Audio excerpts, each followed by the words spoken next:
पवन सिंह करेगा उसी पे रेंगोगे।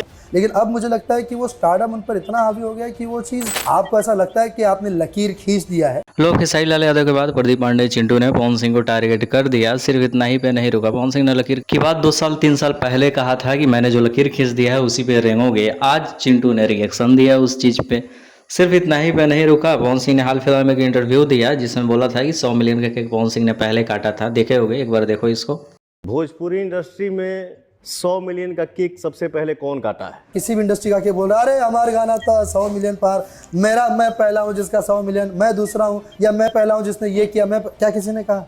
तो बात यहाँ किसी भी इंडस्ट्री को कंपेयर करते हुए चिंटू ने कहा कि किसी भी इंडस्ट्री के लोग ऐसे नहीं बोलते हैं कि मैंने 100 मिलियन का लकीर खींच दिया, सबसे पहले मैंने ये किया वो किया है। इस चीज़ पे इनडायरेक्टली तो पवन सिंह को भी टारगेट किया है। देखो, चिंटू पांडे के लिए बस यही है कि खेसारी लाल यादव को टारगेट किया था तो सही था, क्योंकि पवन सिंह के फैन का सपोर्ट मिल रहा है। अब दूसरी तरफ पवन सिंह को आप टारगेट कर दिए और उस तरफ खेसारी के फैन भी नाराज हैं। अब दोनों मिलकर क्या हल करेंगे? तो आप अच्छे एक्टर हैं, इन सभी चीज़ों से बचना चाहिए। पवन सिंह खेसारी लाल यादव का फैन फॉलोइंग बहुत है।